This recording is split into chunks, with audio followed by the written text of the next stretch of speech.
பகல் கொள்ளை.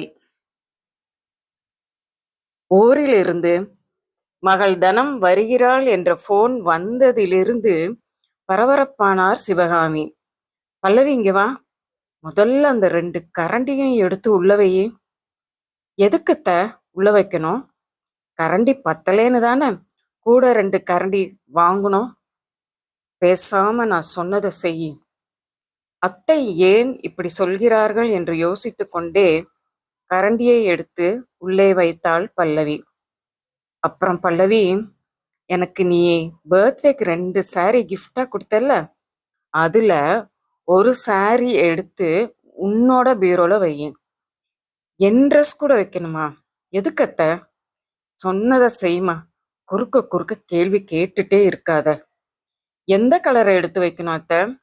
பிங்கா ப்ளூவா? எதையாவது ஒன்னை எடுத்து வையே. சற்று கடினமான குரலில் சொன்னதும் ரோஸ் கலர் பூ போட்ட ப்ளூ சாரியை கொண்டு போய் தன் பீரோவில் வைத்தாள் பல்லவி. மாமியார் ஏன் இப்படி நடந்து கொள்கிறார் என்று அவளுக்கு புரியவில்லை. இன்று என்றில்லை, தனத்திடமிருந்து எப்போது போன் வந்தாலும் அவர் இப்படித்தான் டென்ஷன் ஆகிறார். என்ன காரணமோ ஆண்டவனுக்கு தான் வெளிச்சம். போன மாதம்தான் தனம் வீட்டுக்கு வந்திருந்தாள். இப்பொழுது மறுபடியும் எதற்காக வர வேண்டும்? சிவகாமிக்கு எரிச்சலாக வந்தது.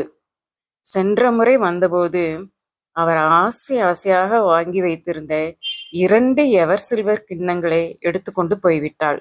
அதே போல அவர் வைத்திருந்த புது மஞ்சள் கலர் சாரியையும், அம்மா இந்த சாரி ரொம்ப நல்லா இருக்குமா, நான் எடுத்துக்கிறேன் என்று சொல்லி கொண்டு போய்விட்டாள். அவள் போன பிறகுதான் தெரிந்தது அவருடைய ஹேண்ட்பேக்கையும் அவள் தூக்கி சென்று விட்டாள் என்று. நம்ம இதை எடுத்துட்டு போனா அம்மா ஹேண்ட்பேக்கு என்ன பண்ணுவாங்கன்னு கொஞ்சமாச்சும் யோசிக்கிறாளா? அவள் மீது கோபமாக வந்தது சிவகாமிக்கு. ஆனால் வெளிக்காட்ட முடியவில்லை. மகளாயிற்றே, மருமகளிடமும் சொல்ல முடியவில்லை. சொன்னால் அவள் மதிக்க மாட்டாள். இப்படி ஒரு தாயா என்று கேவலமாகத்தானே நினைப்பாள். என்ன பண்ணுவது? கணவருக்கு எல்லாம் தெரியும். அவருக்குமே மகள் மீது கொஞ்சம் வருத்தம்தான். வரும்போதெல்லாம் பணம் கேட்பாள், திருப்பி தருகிறேன் என்று சொல்லுவாள். ஆனால் இதுவரை நயா பைசா கூட திரும்பி வந்ததில்லை. பெற்றவர்கள் வயதான காலத்தில் கஷ்டப்படுவார்களே, அவர்களிடம் காசு கேட்கக்கூடாது என்ற அறிவு கூட இல்லாமல் இருக்கிறாளே என்று வருத்தமாக இருந்தது. ஏதோ மகனும் மருமகளும் கொஞ்சம் அனுசரணையாக இருப்பதால் பிழைப்பு ஓடுகிறது. இல்லாவிட்டால் சிங்கி அடிக்க வேண்டியதுதான். சொன்னபடியே மறுநாள் தனம் வந்துவிட்டாள். புது ஹேண்ட்பேக், புது சாரி, புது தங்க கம்மல் என்று எல்லாமே புதுசாக இருந்தது அவளிடம். நேராக பல்லவியிடம் சென்று கொஞ்ச நேரம் பேசினாள். அவள் சாரி ரொம்ப நல்லா இருக்கு, கம்மல் ரொம்ப நல்லா இருக்கு என்று சொன்னதும், அப்பாடா வந்த வேலை முடிந்தது என்று அம்மாவிடம் சென்றாள். மா, எனக்கு ஸ்ட்ராங்கா ஒரு காஃபி போட்டு தாங்கம்மா என்று சொல்ல சிவகாமியும் அமைதியாக போட்டு கொடுத்தார். அதை வாங்கி குடித்தவள், மா வீடு ரொம்ப குப்பையா இருக்கு, நான் போய் கூட்டிட்டு வந்துடுறேன் என்று சொன்னவள் பதிலை எதிர்பார்க்காமல் விளக்குமாற்றை கையில் எடுத்தாள். அம்மாவுக்கு தெரியும், வந்ததும் வராததுமாக அவள் விளக்குமாற்றை கையில் எடுத்தாலே கூட்டுகிற சாக்கில் எந்தெந்த பொருட்கள் வீட்டில் புதிதாக வந்திருக்கின்றன என்பதை நோட்டம் விடுவதற்காகத்தான் என்று. இத்தனைக்கும் போன மாதம்தானே வந்தாள். அதற்குள் அப்படி என்னத்தை வாங்க முடியும்? முதலில் மகன் அறைக்கு போவாள். அவனுக்கு கல்யாணமாகி 5 மாதம்தான் ஆகிறது. அங்கு புதிதாக ஏதாவது வாங்கி கொண்டே இருப்பார்கள். அதனாலேயே முதலில் அந்த அறையைத்தான் கூட்டப் போவாள் என்று எதிர்பார்த்தார். அவர் எதிர்பார்த்தது போலவே நேராக அண்ணன் தில்லையின் அறைக்குத்தான் சென்றாள் தனம். அங்கே டேபிளின் மீது ஹேர் ட்ரையர் இருந்தது. போன மாதம் இல்லை, இந்த 1 மாதத்திற்குள்ளாகவே இதை வாங்கி இருக்கிறான். எப்ப பார்த்தாலும் மனைவிக்கு தானே வாங்கி கொண்டிருக்கிறான். தங்கச்சிக்கு ஏதாவது வாங்கி தரணும்னு அவனுக்கு தோணுதா? ஆங்காரமாக வந்தது அவளுக்கு. அறையை நோட்டமிட்டாள். சுவரில் ஆங்காங்கே பறவைகள் பறப்பது போன்ற படங்கள் புதிதாக ஒட்டப்பட்டிருந்தன. பார்க்கவே ரம்யமாக இருந்தது. எவ்வளோ அழகா அந்த ரூமை வச்சிருக்கா பல்லவி. அவையே வைக்க மாட்டா? வீட்டு வேலை எல்லாத்தையும் அம்மாவே செய்கிறாங்க. அப்புறம் அவளுக்கு என்ன? மெத்தையை பார்த்தாள்.